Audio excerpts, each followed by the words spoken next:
Thank you. Okay, can you hear me okay? Some feedback. Okay. On September 11th, 1857, some 50 to 60 Latter-day Saint militiamen in southwest Utah used false promises of protection to coax a party of California-bound immigrants from their encircled wagons and massacre them. The slaughter left the corpses of some 100 men, women, and children strewn across a highland valley called the Mountain Meadows. In my presentation this morning, I will weave my personal story into the history of this horrifying event. 18 years ago, Richard E. Turley, managing director of the history department of the Church of Jesus Christ of Latter-day Saints, hired me to be the content editor of a book he was co-authoring on the atrocity titled Massacre at Mountain Meadows. Wanting to learn all I could about the subject, I immersed myself in the primary sources and in the secondary sources, including Will Bagley's 2002 book, Blood of the Prophets, Brigham Young, and the Mountain Meadows Massacre. One of this book's passages stood out to me, in which Bagley discussed the militiamen's reaction when their leaders instructed them at the Mountain Meadows of the horrific deed they were to carry out. Quote, "A powerful folk tradition tells that at least one man vociferously refused to obey orders," Bagley wrote. Quote, "Hot words ensued and a heated scene followed when one militiaman said he would rather defend the immigrants than kill them, called the leaders all bloody murderers, said the curse of God would fall on them. The officers chained him to a wagon wheel." I was very suspicious about this piece of folklore because none of the other sources, primary sources, the witnesses who were at the Mountain Meadows, mentioned ever seeing anyone speak against what they were ordered to do. In fact, Nephi Johnson, testifying in his trial testimony, a perpetrator of the crime, later testifying in 1875, said that people, although they objected to it in their minds, not one of them spoke up to speak against it. Surely, if this dramatic event of someone being chained to a wagon wheel had happened, someone else would have mentioned it who was a witness, but no one did. In our book, Massacre at Mountain Meadows, and in its sequel, Vengeance is Mine, The Mountain Meadows Massacre and Its Aftermath, which I later co-authored with Rick Turley, we included an account of another man who reportedly protested the massacre after it occurred. This man was John Pierce Hawley, whose extended family was among a group of saints called by Brigham Young in April 1857 to start a cotton mission in southwest Utah. These settlers began the settlement they called Washington, some 30 miles south of the Mountain Meadows, in May of 1857. Though most of the militiamen who perpetrated the massacre came from Cedar City, 35 miles northeast of the Meadows, about a dozen of them came up from Washington. When these men returned home from the massacre, quote, "There was a great deal of excitement," John Hawley said, "and those that was at the scene of death was the most excited." A few of the men spoke with great zeal in a church meeting, Hawley recalled. They declared to us that the dividing line was then drawn between Jew and Gentile, and all must die that passed through the territory who were not of our faith. The work of death they applauded very much. Massacre participant Harrison Pierce seemed the most extreme. According to Hawley, Pierce proclaimed he could see all the Gentiles stripped naked and lashed on their back, and having the sun scorch them to death by inches. Two others offered similar rants. Hawley was furious about what he was hearing in that meeting. Oblivious to what was surging through Hawley's mind, the leaders in Washington invited him to speak next about his recent visit to LDS headquarters in Salt Lake City. Hawley stood and railed, quote, "with as much zeal against the work of death as the previous speakers had for it. I should have to know it would be a saving of my own life before I would take the life of my fellow man, he chided. John Hawley's defiance riled the Washington settlement's leaders, who took his case under advisement. In a council meeting, Harrison Pierce and others reportedly discussed putting him out of the way, a euphemism for killing him. Fortunately, said Hawley, Uncle Billy Young, the oldest militiaman at the massacre, pled his case.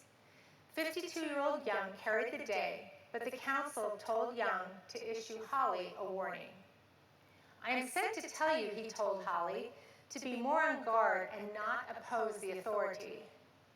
Steeled, Hawley responded, you may tell the council I still stand on the same ground I took yesterday. Fortunately for Hawley, word about a letter written by Church President Brigham Young to Cedar City Militia Major and State President Isaac Haight, pictured here, reached Washington Settlement on Monday, September 14th.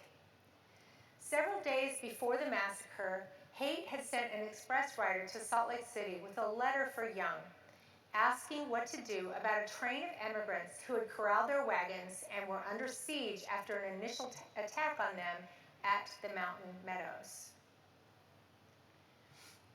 In regard to emigration trains passing through our settlements, you must not meddle with them, Young responded in a September 10th letter to Haight. If those who are there will leave, let them go in peace.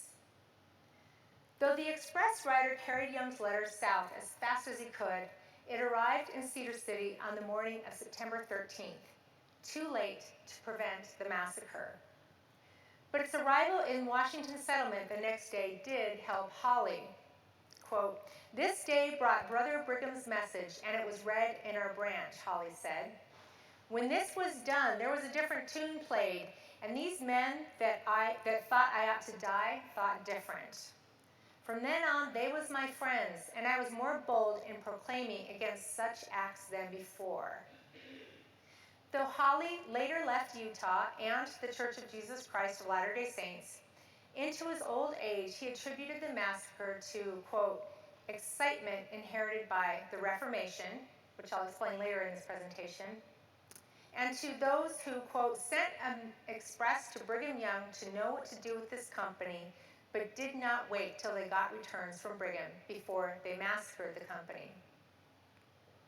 Though we didn't go into this detail in our books, in the late 1860s, John Hawley and his wife and children left Utah and the LDS Church to go to Iowa to join the Reorganized Church of Jesus Christ of Latter-day Saints. So now back to my personal story. Growing up, my parents taught me about various lines of our family history. But there was one line we just didn't know much about. Because of the 1927 divorce of one set of my great-grandparents, my paternal grandmother and her descendants lost virtually all contact with and then knowledge of my great-grandfather. A few years after I began co-authoring Vengeance is Mine, I became curious to learn about this great-grandfather and his family line. My dad knew that his name was Lucian Noyes and that he was born somewhere in Utah sometime in the 1880s. I entered this information into FamilySearch.org and felt surprised when his name and his genealogy immediately appeared on my laptop screen. So here are my great-grandparents who divorced. Here's my great-grandfather.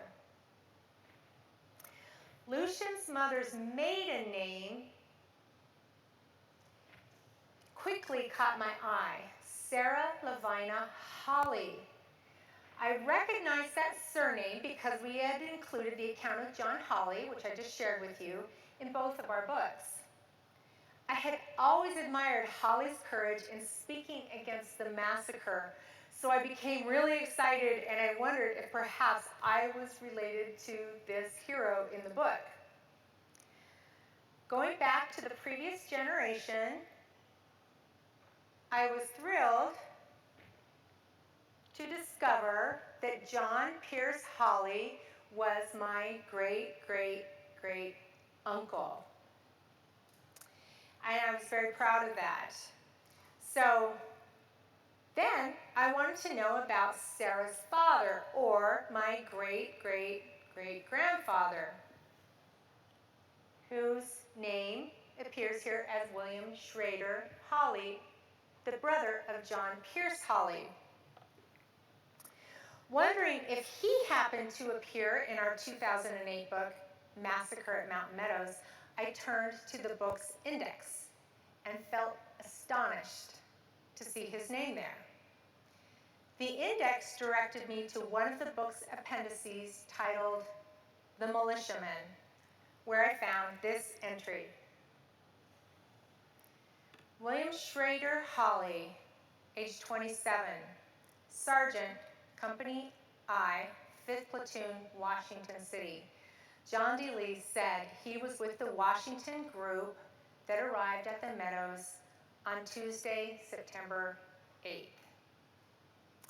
I felt like my blood turned ice cold as I realized I was a direct descendant of a perpetrator of the Mountain Meadows Massacre.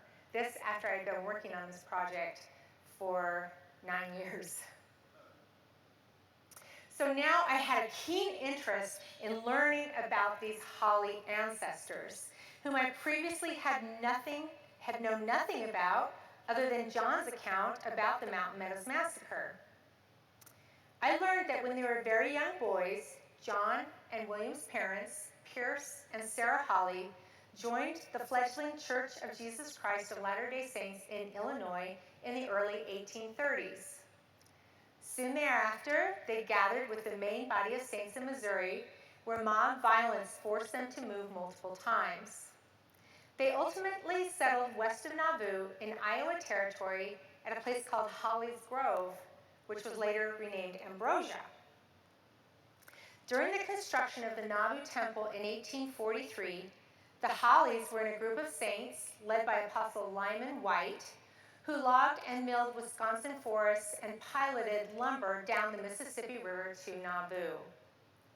After the 1844 assassination of Joseph and Hiram Smith, the Hawley clan followed Wight to Texas.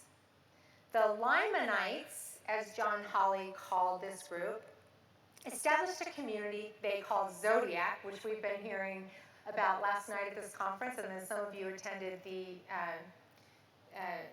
memorial or the sunrise service this morning there. So they established a community named Zodiac about 4 miles from where we sit here today. And here they constructed the first Mormon temple west of the Mississippi River. Due to a flood and then a fallout with Lyman Wight, for more than a decade, the Hawleys moved from place to place throughout Texas and Indian Territory, which was later named Oklahoma. After what they called Brighamite missionaries from Utah visited them, 4 of the adult Hawley sons from this large family, including John and my ancestor William, decided to cast their lot with the saints in Utah, traveling to the Salt Lake Valley in the summer of 1856. The other half of this large Hawley family stayed in Indian Territory and, after the Reorganized Church of Jesus Christ of Latter-day Saints was established, moved to Iowa to join that body of saints. As I mentioned earlier, the Hawley brothers who went to Utah were called to settle southwestern Utah in April 1857, arriving in Washington in May, just a few months before the Mountain Meadows Massacre took place. So, in an effort to learn more about these Hawley ancestors, 9 years ago in 2014, myself and my uncle Bob Jones here, my dad has passed away, but his younger brother Bob, we visited Fredericksburg, and we went to try and find a monument that was built to the Zodiac Saints in their memory, put up by the state of Texas in 1936. So we went to a field that looked something like this, and I can neither confirm nor deny whether we climbed through a wire fence and trespassed and started walking out on this farm to look for this monument. Well, we found it. You can see it says Site of Zodiac, a Mormon settlement established in 1847 by 150 Mormons under the leadership of Lyman Wight, abandoned in 1851 after floods destroyed their mill.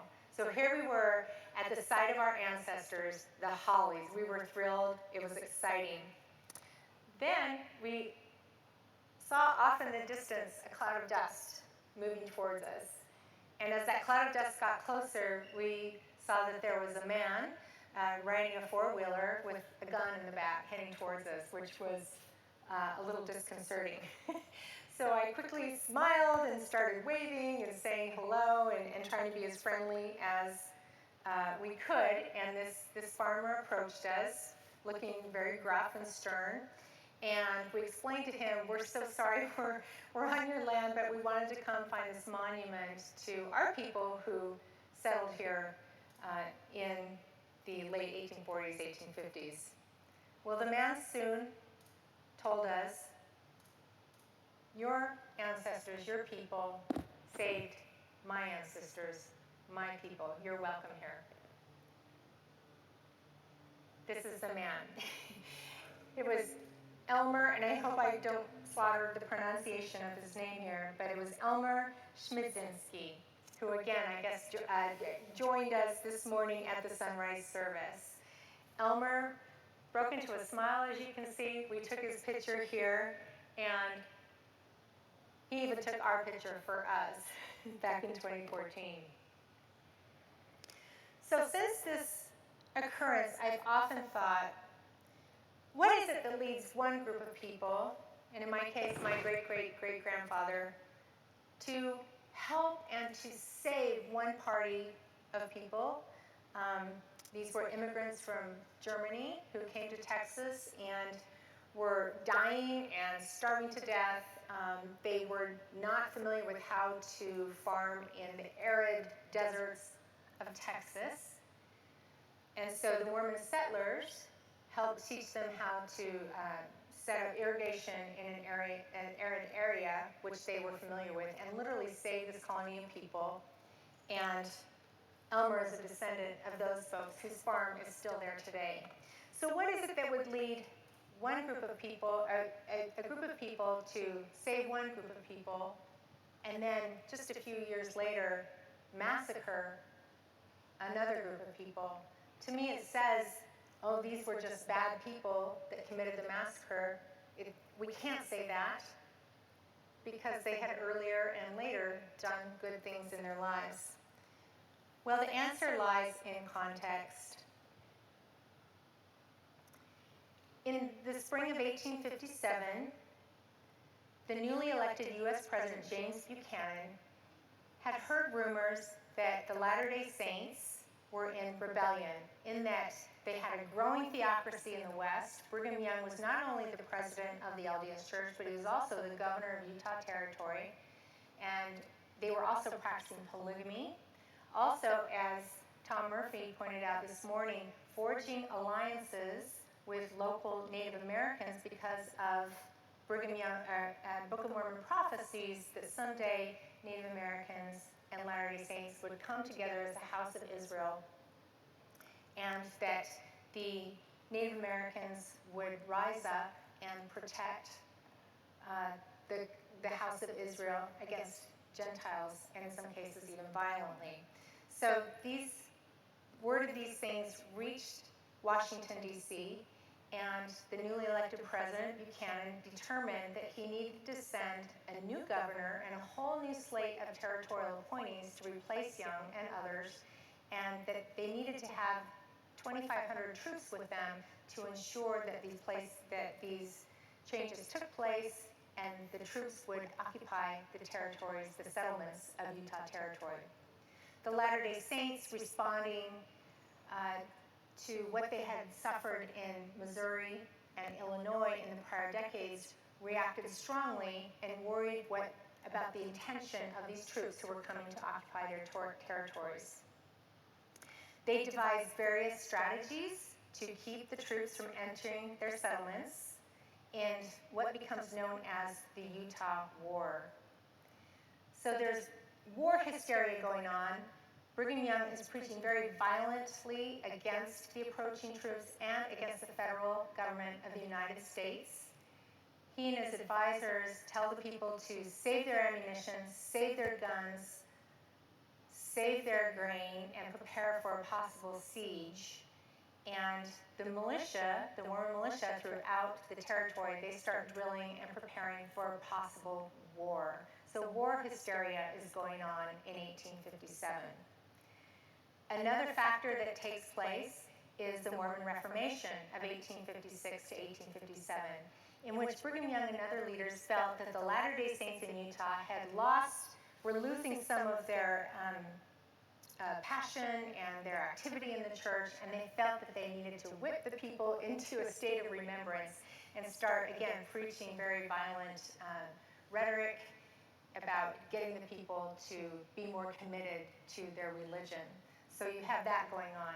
You also have doctrines such as blood atonement, in which a person could not be redeemed only by the atoning blood of Jesus Christ, but for serious sins like murder or repeated adultery, they had to give up their own blood, allow their own blood to be shed in order to receive the highest degree in the highest heaven. Finally, in the temple at that time, there was an oath vengeance in which saints promised to avenge the blood of the prophets, which many Latter-day Saints interpreted as meaning avenging the blood of Joseph and Hiram Smith. So you have all of these doctrines combined with war hysteria, creating an environment that was explosive in 1857.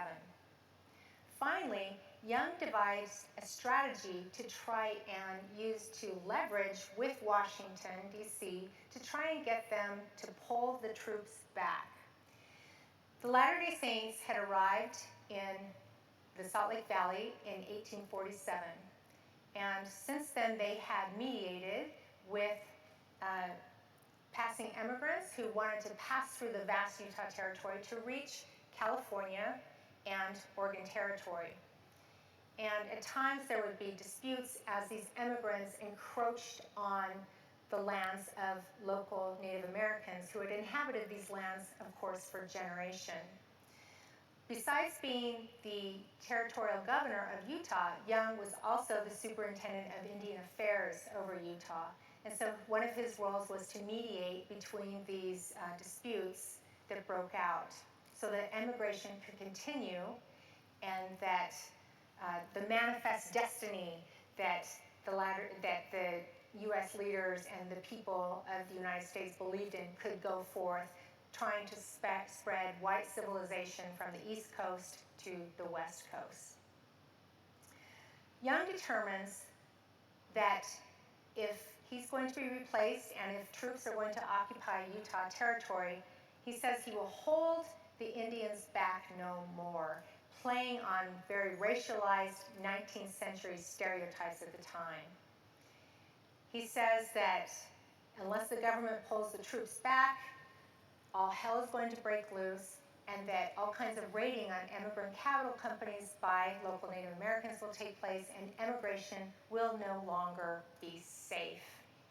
So publicly, he's preaching that in public meetings. He's saying this to newspaper reporters, asking them to publish this policy, and he's writing letters back to Washington, D.C., saying as much.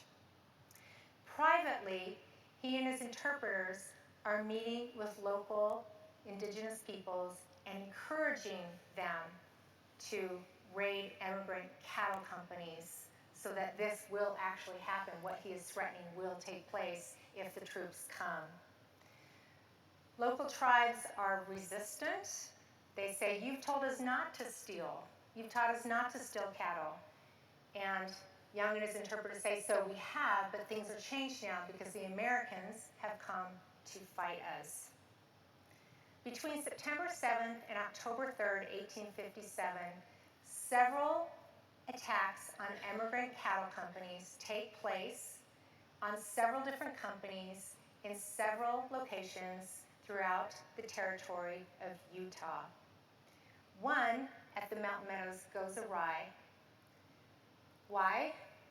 Because those immigrants who corral their wagons after the initial attack, they learn that Latter-day Saint settlers are involved in these attacks.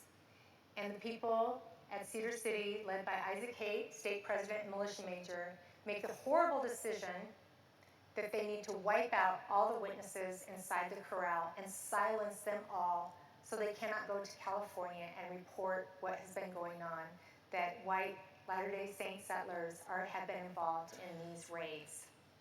As I mentioned before, they sent a letter to Brigham Young. His response does not return until September 13th, after the massacre has taken place. And so by deception, they massacre all the people within that wagon company except for 17 of the very youngest children, whom they say are too young to tell tales. As I mentioned, it's a horrific tale, and one that leads us to question the human condition and understand that it's always context that helps us comprehend how otherwise people who in Texas had helped these other folks, could then participate in something so horrific later. Okay, so back to my personal story and William Hawley. So after I discovered I was a direct descendant of this perpetrator, I wanted to see what Will Bagley said about William Hawley, if anything, in his book, Blood of the Prophets.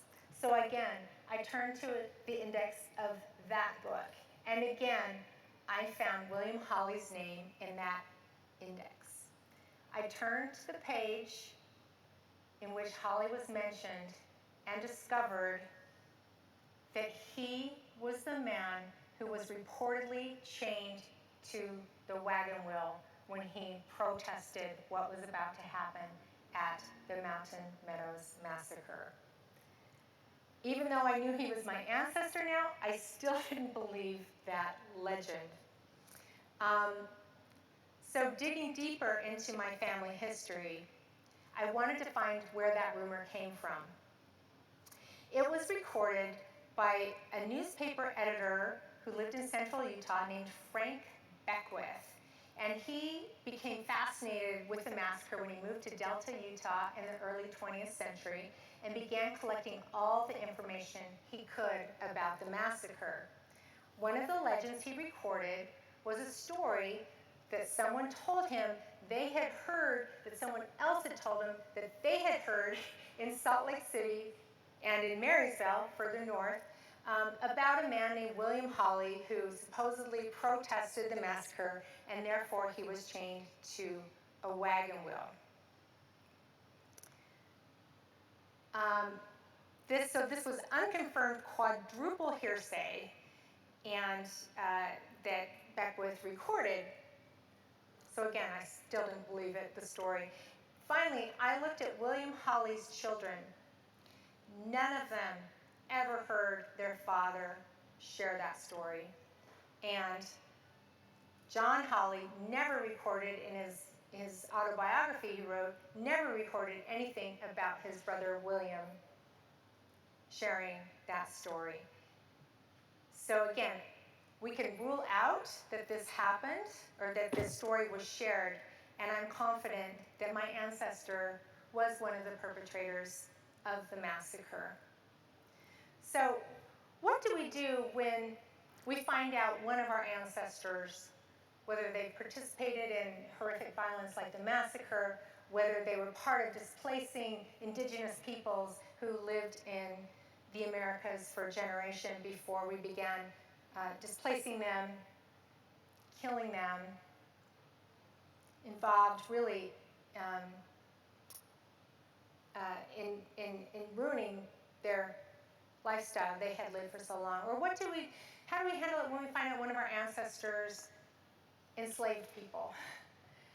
All of us, if we dig deep enough into our family history, will find things that our ancestors did that we're not proud of. I have learned that the right way to handle this is not to try and excuse our ancestors, exonerate them,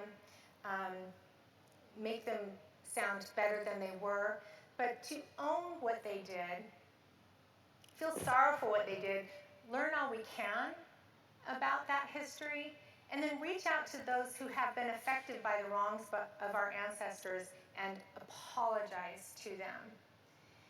I have had the opportunity to travel back and forth to Arkansas many times now, meeting with descendants of the victims of the Mountain Meadows Massacre.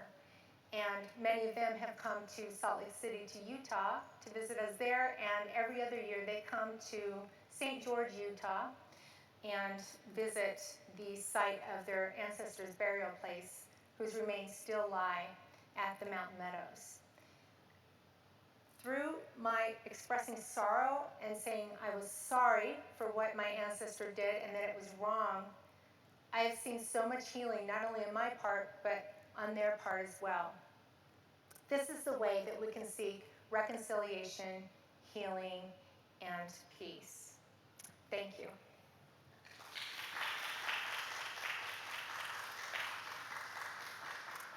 Okay, we have lots of time for questions and answers. And it's a little bit hard to look into the bright light, so raise your hand high so I can see you.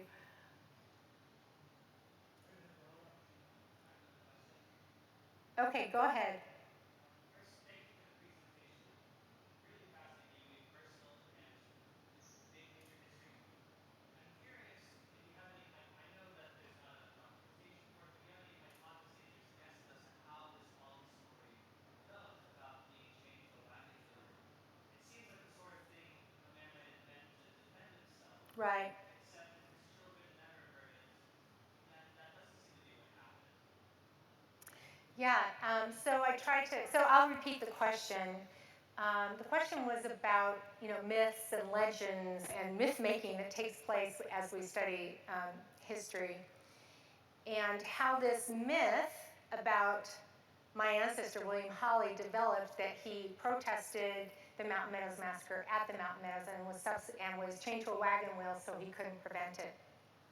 That's a great question, and I was trying to get deeply into this.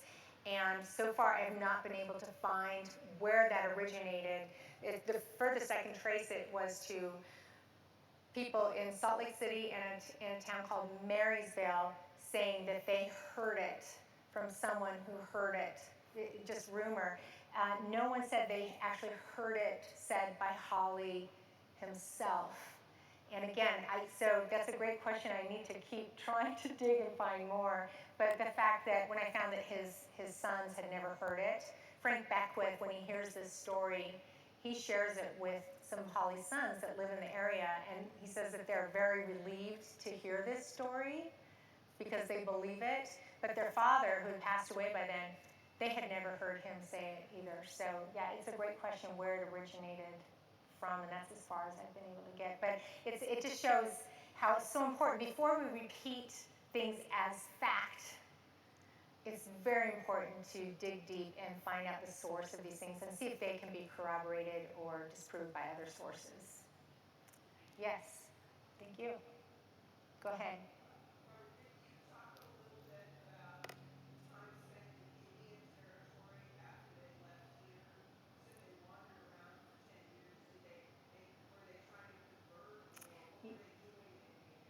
Sure.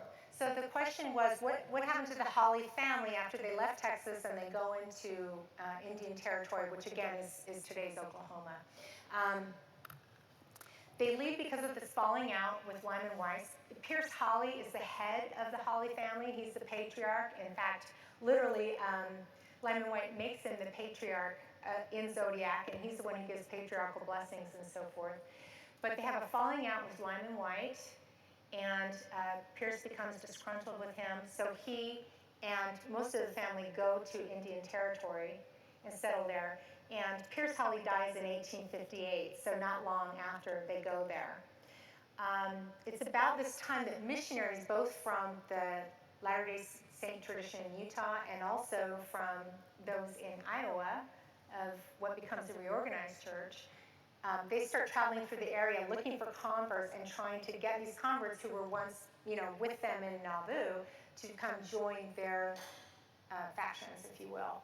And so some missionaries come through, and as I mentioned, so half of the children pitched their tents with the missionaries who came from Utah, whom they called Brighamites. And then the rest of the family, they listened to those who come from Iowa. And so that half of the family moves to Iowa, and they join the Reorganized Church. And so when John Pierce Hawley decides, I don't like what's going on in Utah, one of the reasons is polygamy. He's against polygamy, and he never marries polygamously. He decides to go back and join the rest of his family there in Iowa, and that's where he remains the rest of his life, a faithful member of the Reorganized Church of Jesus Christ of Latter-day Saints. Vicki? Okay, great. We have an answer from the audience.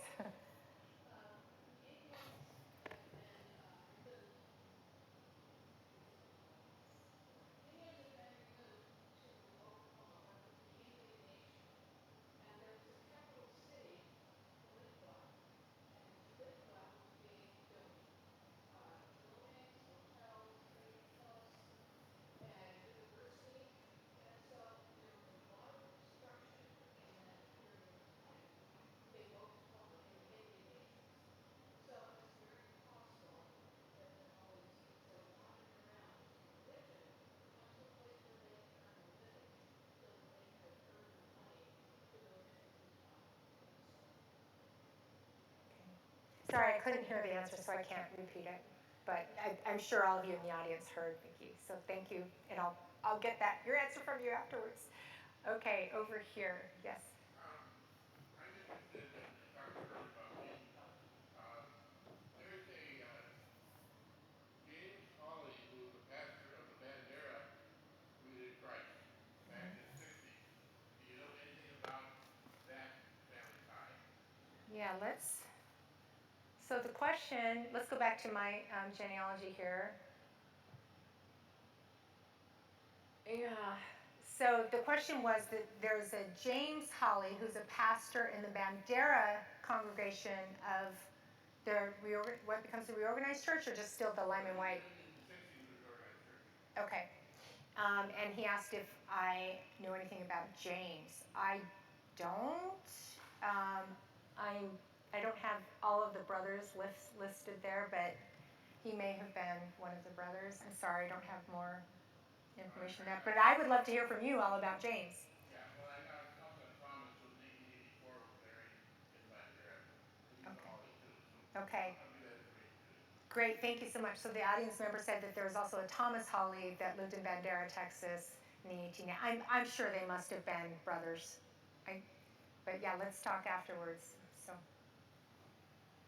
okay, back here. Could you tell us more about the image you were displaying of the Mountain Meadows? Sure. Why was it oriented, and what it was like about? Sure, I'd be happy to. Spaceship, and then also what's going on in right floor. Yes, yes. Okay, let's go. So, this image here. So if I may, I'll share a little more personal history as well, because this image is the way that I first heard about the Mountain Meadows Massacre. So this is an 1877 lithograph that appeared in Harper's Weekly, and it appeared shortly after John D. Lee, who was one of the perpetrators of the massacre, had 2 trials and then was executed for his role in the massacre. So this is a fold-out. Which my father, who loved to collect Mormon history, Western Americana history, and so forth, he had this framed and hanging on our wall in our family room in the 1990s. So this was always hanging there, and all I noticed, I wasn't really into history yet, and so I would just notice, okay, there's this pretty valley and these sweeping mountains, and there's like a Western wagon train going through. That's all I really noticed. But one day in 1990, I can remember the summer, I was sitting in a chair in front of this print, and I stood up and I started looking closely at it. And I noticed in this corner and in these rocks some very, again, racialized, stereotypical, inaccurate depictions of Native Americans. And I don't know if you can see, but they have knives clenched in their teeth, they're holding clubs, and they're staring menacingly at this wagon train. And then I looked, and at the bottom, it said Mountain Meadows. And so I asked my father, what is Mountain Meadows? And again, this was 1990, so a long time ago. And he said, well, we don't really know, honey. Supposedly, so a group of Mormons in Cedar City wiped out a wagon train of California-bound immigrants. And I was shocked. I felt like I'd taken a punch to the gut because I had only heard noble, wonderful stories about my pioneer ancestors and my church's history. I'm a member of the Church of Jesus Christ of Latter-day Saints. And so I was just shocked. And I said, Dad, why?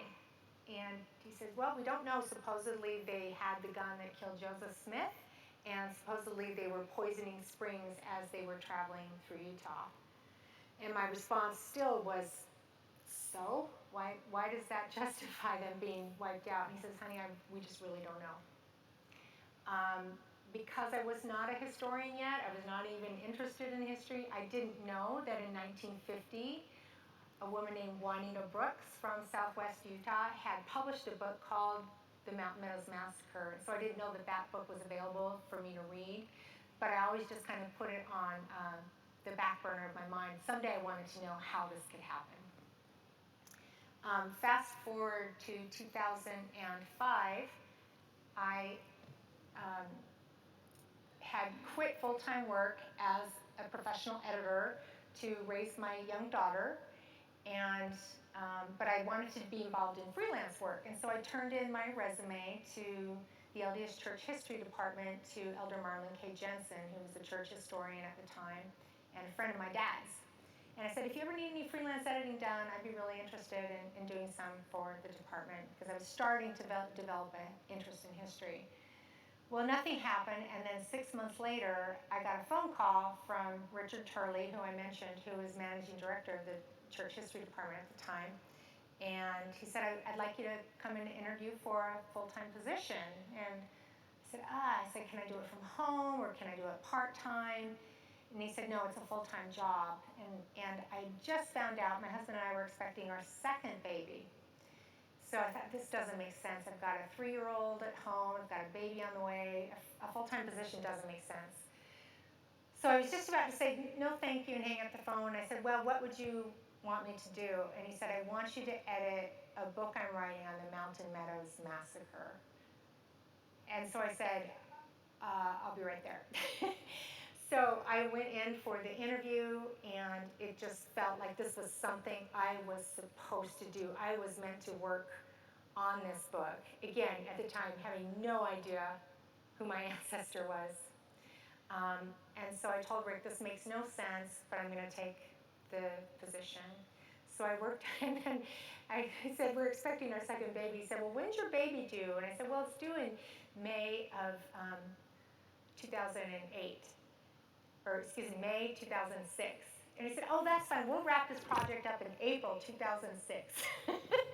So famous last words, that baby is now 17 years old, and I am still working on this project. And I've come to realize that this is something, now that these 2 books are finished, I'm still involved in speaking and sharing as much information as I can about the massacre, because as I said, it's so important that we learn even difficult things in our past so that we can learn from these mistakes and not repeat the mistakes of the past, and also seek reconciliation and healing. So I've come to realize that I will be speaking about and talking about the Mountain Meadows Massacre probably for the rest of my life, which I feel honored to do. So that's a long story, a long answer to your question about why this lithograph, why I have it up here on my screen. Thank you. Yes? Do you have any references to Mary, who was married to the Whites? Mary Hawley. Oh, do I have any?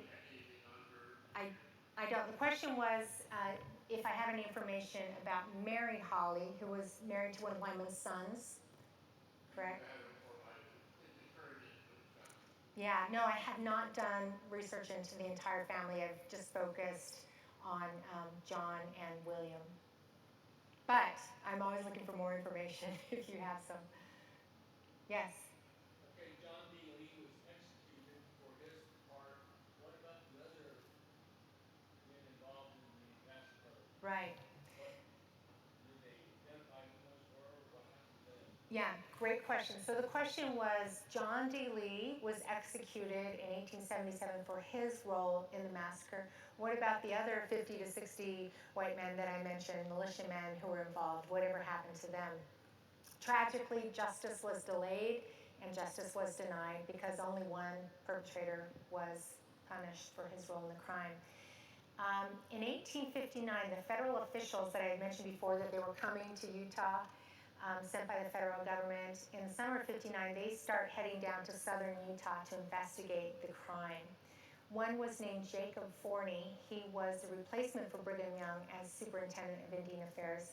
He's investigating the crime because rumors have spread that the 17 surviving children are now in the hands of Native Americans, which was not true. But there were rumors about that. So he's investigating it, and he's also charged with trying to find and retrieve those 17 children so that they can be returned to their families in Arkansas. He goes south in '59. He interviews many of the perpetrators, including John D. Lee, including Isaac Haight, John Higby, others, and he figures out, he records what he thinks happened in 1859, and that story that he figures out is very similar to what our mounds of research turned up as well. Another federal official named James Cradlebaugh, he was a judge for the district. He comes south and he's investigating what happened. Forney shares the names of about, he says, a long list of perpetrators, about 40 more. He shares those with Cradlebaugh, and he's confident that these people will soon be arrested and that a trial will soon take place. However, what happens is Mormon cohesion, even those who weren't responsible or guilty of the massacre, they help hide those, and those who are guilty, they hide in the mountains and so forth. They are not captured at that time. And then because of political wrangling that goes on over the next 10 to 15, 20 years, a trial never takes place until finally in 1875 of John D. Lee. At that time, 9 men were indicted for the massacre, Lee being one of them. One of those 9 turns state's evidence, so he testifies and is absolved of the crime because he turns state's evidence. Other men live on the lam. They're never caught because they live in hiding the rest of their lives. Other men, there's no hard evidence to prove that they were there. So ultimately, John D. Lee is the only one executed. The prosecuting attorney tries to find and arrest other men who've been indicted for the crime because he's determined to prosecute everyone who's guilty, but interest wanes in it after Lee's execution from the federal government. There's very little funding for bounty hunters, if you will, to track down and try and find these men who have spread out across the United States. And the political interest in it also dies, so it just kind of dies. William Hawley wasn't the state's evidence person. Yeah, so the question was my ancestor William Hawley the state's evidence person? No, he was not. Hawley was one of a group of militiamen who went up from Washington, a small group. Their role, once they got there, they were told what they were going to do. Their role was minor in that crime, and that they weren't one of the leaders. And so, though we did have their names, Lee says that Hawley was one of those who were there. He's never arrested or prosecuted. He moves up to a little town called Deseret, which is near the little town of Delta, Utah today. So, interestingly enough, I read accounts of Hawley, William Hawley, and people said he was a little off after the massacre, and one man said he died a madman. So, okay, any other questions? Yes, over here. This is my Uncle Bob I was telling you about. To give a perspective from farmers, my brother and I, her father, for years would go to the reunion every year at Mountain Meadows on September 11th. And in those meetings, we were divided into two groups. The descendants of the ranchers and the bakers and the wagon train. And then the other group were descendants of those people who committed the murders. We sat kind of like Thanksgiving dinner. We sat at the children's plate. We weren't either. We didn't know about William. And so for years we would go and enjoy the meeting, but always feel like we were second-class citizens. So our reaction when Chris and I found out about we were now related was almost like, yay! We get to sit at the big boys table. We're now on one side or the other. That was not Barbara's reaction. No. So, Tell me a little bit about your experiences with the ranchers and the Crow people in Arkansas before you knew you were a descendant of William, and after. sure. So my uncle Bob Jones, to repeat what he just shared, he and my dad, again, because they're very, very interested and always have been interested in Restorationist history, they would go to events like when a new monument was built and dedicated by President Gordon B. Hinckley at the time at the Mountain Meadows. Were you there, Bob? Did you go too? I know my parents went for that event. So they would go to these events in which descendants of victims would come to the Mountain Meadows to honor their ancestors. And so I was shocked when I discovered I was a descendant of a victim. And so when I told my dad that when I told my dad that we were descendants of perpetrators, yeah, as Bob said, you have to know my dad. It sounds bad, but he was like, yay, now we're like included in this. But yeah, my reaction, I think because I had been researching and writing so deeply about the horror of the massacre and how horrific the killing of these innocent people, most of them children, was, I was horribly distraught to learn I was a descendant of a perpetrator. But I was also very shocked because I had already been involved in, working on this project for years, and I had already been involved in forming friendships with descendants of victims, telling them how sorry I was, how wrong it was, what happened to their ancestors, and had been involved in joining with descendants groups. The LDS Church History Department joined with these descendants groups and came together to seek National Historic Landmark status for the Mountain Meadows, achieved that, and now that land is permanently protected. I had been involved in those efforts for so many years. To find out after all that I was a descendant of a perpetrator was really surreal. One thing that's been interesting, I've had a lot of friends since this book came out who have been coming out of the woodwork to me in person or on social media saying, I've discovered I'm a descendant of a perpetrator. One of them, Steve Pinecker, sitting back there. Steve has a wonderful podcast called Mormon Book Reviews, and one of his partners in that, her name is Rebecca, she discovered she was a descendant of a perpetrator later in life, and so we have been relating on that. And so it's been great. I think we're at a different time where people aren't interested in trying to cover up their ancestors' past wrongs, but are willing to, I'll have you come up, Steve, willing to own their ancestors' wrongs and just acknowledge it. They just want to know the truth. On September 11th of this year, Rick Turley and I spoke in the St. George Tabernacle, and we spoke about the Mountain Meadows Massacre. And I shared again my personal story as a descendant of a perpetrator because I knew that in the St. George area there are a lot of people who are descendants of perpetrators. And again, multiple people came up to us to ask us, I just want to know, this was my ancestor. There's always been rumors about it in my family. Was he there? And we would answer, yeah, he was there. He was a participant. They said, thank you.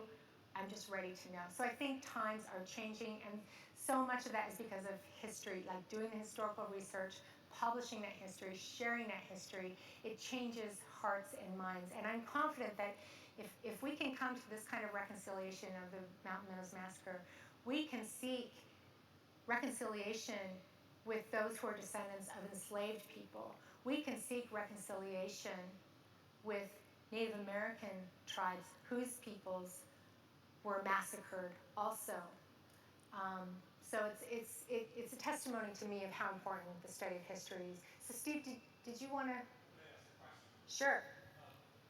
So when Rebecca and you were engaging in the conversation with Richard on my podcast, and I remember I could see for Rebecca it was really helpful to her to have this conversation, to be able to ask these questions, Yes. to get answers and everything like that. And then part of the research that you've been doing, I just want to know for you personally, has it led to some healing in your life? Absolutely. Yeah. Okay, so the question was, my friend Steve Pinecker here, he brought up that interview that he and Rebecca did with Rick and I for a podcast. And again, Rebecca was a descendant of a perpetrator named Ira Allen. And Steve was just noting how the two of us being able to talk with each other about our ancestors' role in this atrocity was healing for us. Just being able to talk about it and acknowledge it. And the question was like, what kind of healing have I personally experienced? Is that right? Through being able to learn about my ancestor and acknowledge it. That's a great question. Even before I learned I was a descendant of a perpetrator, I was still horrified by what had happened just as a human being, as a Utahn, as a historian, as a member of the Church of Jesus Christ of Latter-day Saints. These perpetrators were members of that church. So I was feeling horrific feelings about it anyway.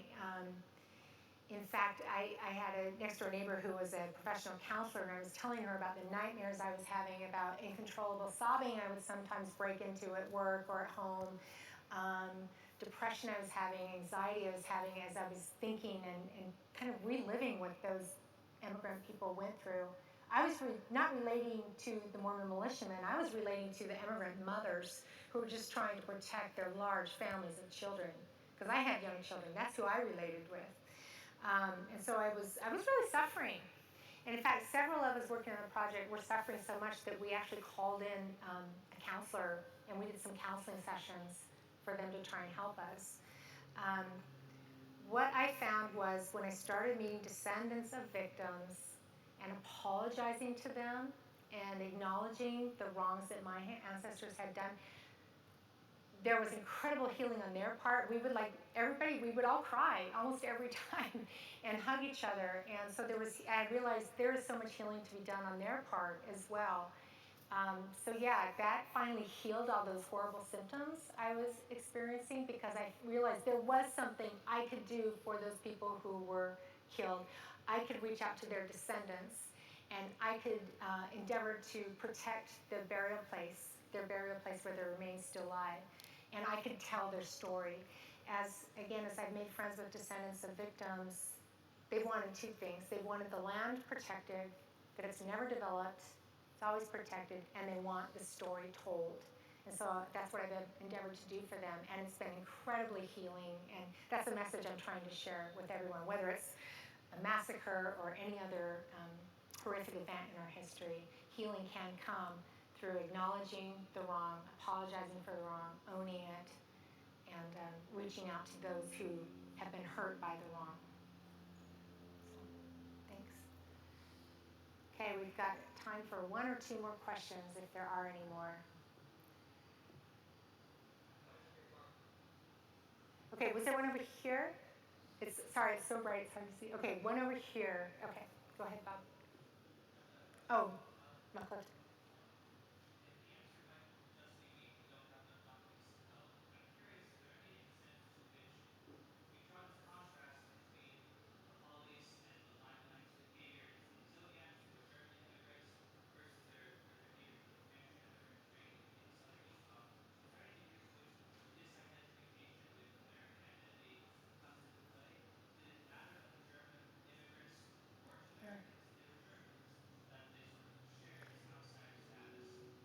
Yeah, so the question is the difference between how the Hawleys, or at least just my ancestor, William Hawley, um, helped these other folks in Texas, saving their lives and killing other people shortly thereafter. Was it a difference in the identity of the two? Of course, those massacred Mountain Meadows were American citizens from Arkansas, where these others were immigrants from Germany. And I could find no evidence of that, if the identities of the victims made a difference. What I did see was just the difference in the context. Typically, when massacres or horrific violence takes place, studies have shown that it takes place during times of war or uncertainty, and you certainly had that going on in 1857 with the Utah War and the uncertainty that was taking place there. So, great question. Right here. What was the dispute between Lyman Wight and the Hawleys that they were disgruntled and left, you know? Yeah, so I didn't dig real deeply on that. There may be some other experts that know that better, but one of the things they said was that Lyman Wight, they said, became addicted to laudanum or opium, and they kind of thought Lyman was a little crazy, and then also polygamy started to being practiced. And Lyman Wight became, from what I could read about, he was very authoritarian, telling people who exactly they must marry and naming people's children for them instead of letting people choose their own names. So I think it was like that real authoritarian nature. And Pierce Hawley was a strong man in his own right, so I just think the two couldn't live, the town wasn't big enough for the both of them, so to speak. Yeah, so, yes. Do you know anything about the common shares that Lyman Wight had held in common share community? Oh, So all yeah. the wealth was attributed to him and Yes. nobody else. Do you know, did that cause friction? I would imagine it would. Yeah, so the question was about the fact that the Whiteites had a common share community, or in other words, they all shared, they had all things in common. They were practicing that. And I do know that John Hawley wrote that when he and his brothers, some of his brothers, decided to leave for Utah, they acknowledged they turned everything over to Lyman Wight. I don't know if that was a reason for why they left, but they did have to do that when they left. And I just know Pierce Hawley was angry at Lyman until he died in 1858, so that might have been part of it. So. Okay, I think we are just about out of time. Thank you.